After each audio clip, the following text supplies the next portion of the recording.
Hello everyone, my name is Alex. Welcome back to another episode of Let's Check Out What's on My Pad. Today we've got something called Topia World Builder. Now at the moment it's only a sandbox game, which means you can design and create whatever you want. The title kind of gives it away a little bit because that's exactly what you do. You build worlds. If you want a river, you can build a river. If you want mountains, you can build mountains. You can create ecosystems and fill it with all sorts of crazy wildlife. Now, as I said, it is just a sandbox world at the moment. As you can see from the demonstration, it's sort of showing you what is possible.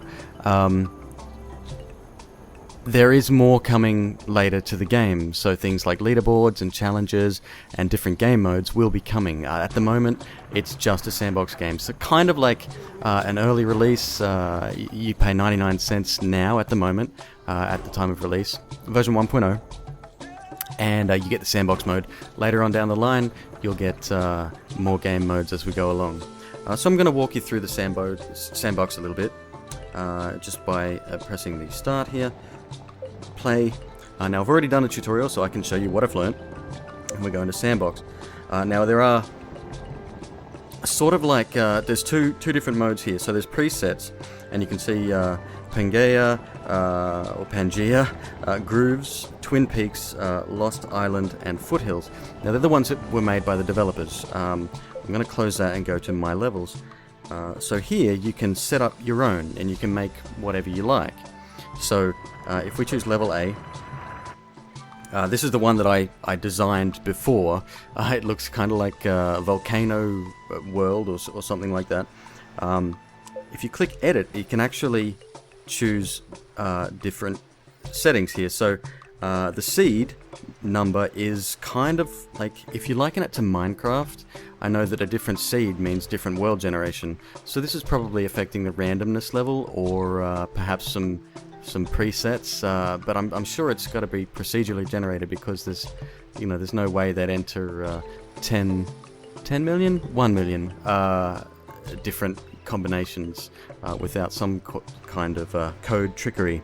Then there's what they call the chaos, which is the level of randomization. So kind of like the number of individual mountains you have, I think.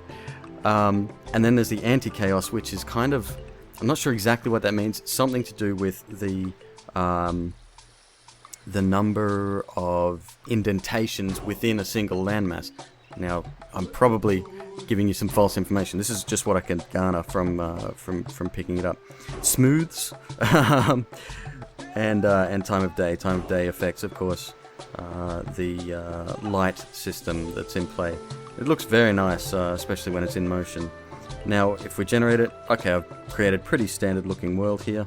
We can change the time of day, and then that will save it into slot A, which is the slot that we chose to get in here.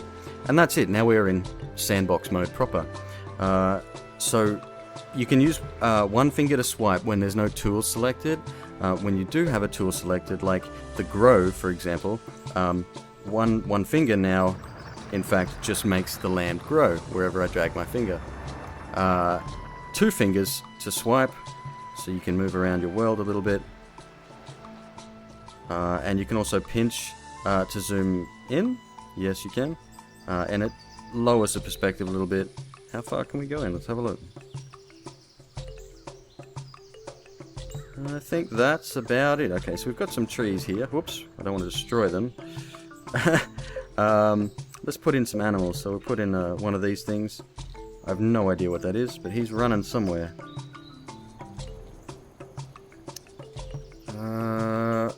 Kind of reminds me of like a badger or something. I don't know, but he's off.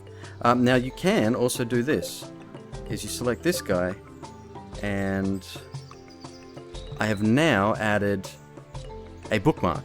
So if I hold my finger on that bookmark, the screen will actually follow him and him or her and go around and focus on him specifically. And he just died. Oh. Well, you saw it here first, folks. So I'm going to zoom out a little bit, and we're going to put in some more animals and things. So put in a string of those things. They're running away from that first guy we just put down. Put in some of these. Put in a few birds. I have no idea. And some of these guys. And as you can see, there's like a full food chain thing going on here. And what's nice to see is that the land is being, well, I don't know whether it's being eaten or whether it's from them, like the herd trampling on the ground. But as you can see, it sort of does this like what do you call it? Weathering effect, I guess. Now, the best part about this, in my opinion, is the fact that the tools you use, it's all draggable, so we can create crevices. The water is fully fluid, so it kind of like, so there we go. I'm going to build a river through here. It's quite a ravine, actually. I've just destroyed probably a lot of wildlife, although there wasn't any there to begin with. So now a few of these things have ended up in the water. What are they doing? They're birds. Are they swimming? I think they might be swimming. Who knows?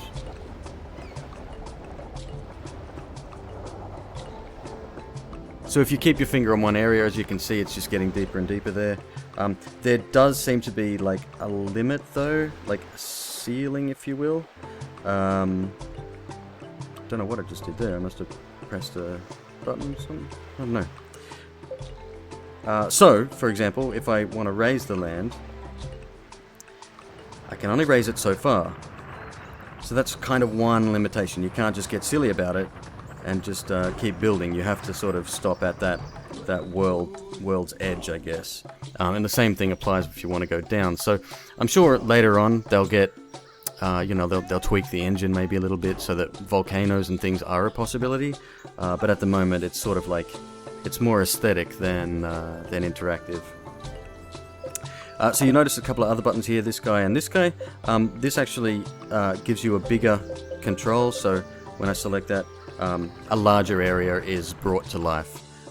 And the same if I minimize that and then select this guy, it only affects a smaller area. And you have more precise control with the touch controls there.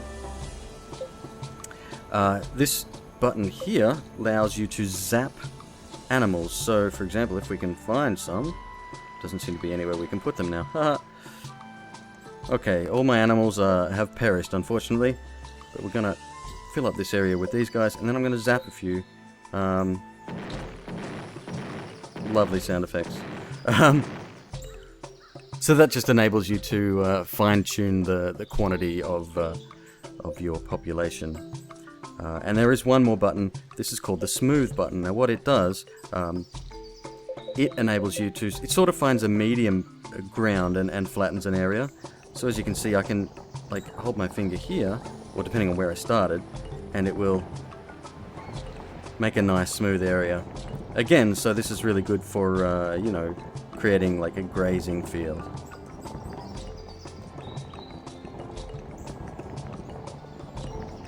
And it just smoothed out your creations somewhat. Now, essentially, that's pretty much it. There's not much else to it. Let's quickly load up. Oops, how do I get back out again? Quit sandbox. Play sandbox. Nope, I want to select a different level. So quit sandbox. Close. Little bit of an unusual menu system, and again, I'm sure they'll tweak that going into it later on. Presets. Let's choose Twin Peaks. It was a good TV show. We'll see if it's a good level, and we'll play that.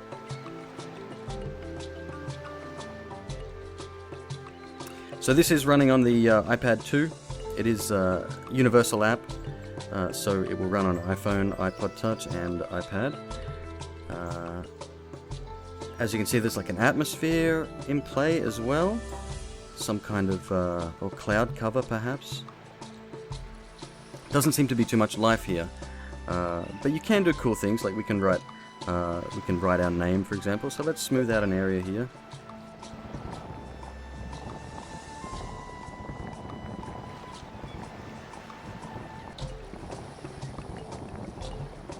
Okay, so we go over here.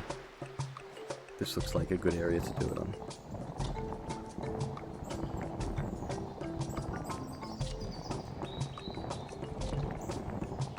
Okay, so now we want a quite precise control. We want to lower the land. And we'll write, see how this works.